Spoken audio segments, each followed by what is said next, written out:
રાધનપુરના સમીર અને સાંતલપુર ખાતે ભારતીય જનતા પાર્ટીની બેઠક યોજાઈ। એપીએમસી માર્કેટ યાર્ડ રાધનપુર અને સમી ખાતે ભારતીય જનતા પાર્ટી તાલુકા સંગઠન દ્વારા આયોજિત વિકસિત ભારત જી રામજી જનજાગરણ અભિયાન અંતર્ગત મંડળ કાર્યશાળામાં હાજરી આપી કાર્યકર્તાઓ સાથે સંવાદ કર્યો। રાધનપુર વિધાનસભાના ધારાસભ્ય લવિંગજી સોલંકી અને વારાહી માર્કેટ યાર્ડના ચેરમેન ભીમાભાઈ ચૌધરી અન્ય કાર્યકર્તાઓની ઉપસ્થિતિની અંદર ભારતીય જનતા પાર્ટી દ્વારા Varahi market yard, Sami market yard, Radhanpur market yard ખાતે કાર્યક્રમ યોજાયો હતો।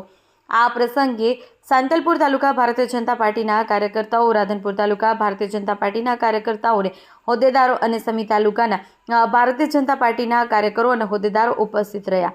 આ પ્રસંગે ભારતીય જનતા પાર્ટી દ્વારા સંગઠનમાં નવી જવાબદારી આપવામાં આવેલ કાર્યકર્તાઓનું સન્માન પણ કરવામાં આવ્યું હતું।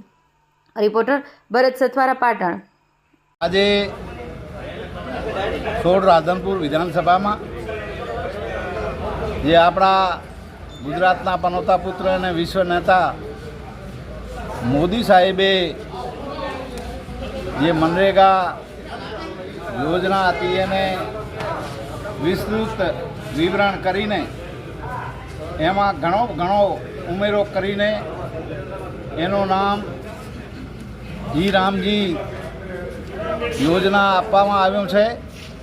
એની આજે મારા વિસ્તારમાં સાંતલપુરમાં, રાધનપુરમાં અને અહીંયા સમીમાં ત્રણેય તાલુકામાં એ વિસ્તૃત કાર્યશાળાનું આયોજન કરેલું। એમાંથી મોટી સંખ્યામાં અમારા ભારતીય જનતા પાર્ટીના કાર્યકર્તા હાજર રહ્યા અને લોકોને વિસ્તૃત એની એ સમજણ આપી કે આ મનરેગા યોજના હતી એ 100 દિવસની રોજગારી હતી, જ્યારે આ જી રામજી કી યોજના જે છે એમાં 125 દિવસ અને તે ઉપરાંત ખેતીની જ્યારે સિઝન આવે ત્યારે 60 દિવસ એક્સ્ટ્રા ગણીને 185 દિવસની એ રોજગારી આમાં મળવાની છે।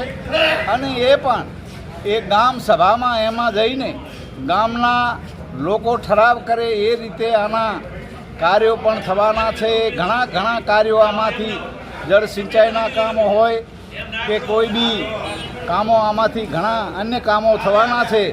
એવી યોજનાની માહિતી અમે એ મોદી સાહેબના પ્રયાસોથી આ અમલમાં આવી છે અને જન સુધી આ યોજનાનો વધારે ને વધારે લાભ મળે, મોદી સાહેબનો જે મંત્ર છે એ સાકાર થાય, સૌનો સાથ, સૌનો વિકાસ અને સૌનો વિશ્વાસ, એ સાથે આ યોજનાનું આજે અમે ખૂબ જ સારી રીતે વિતરણ અહીંયા વ્યવસ્થા કરી છે। લોકો સુધી પહોંચે અને લોકો લાભ લેતા થાય, વધુને વધુ લાભ લેતા થાય એવી અમે આજે ખૂબ માહિતી આપી છે। અસ્તુ, ભારત માતા કી જય।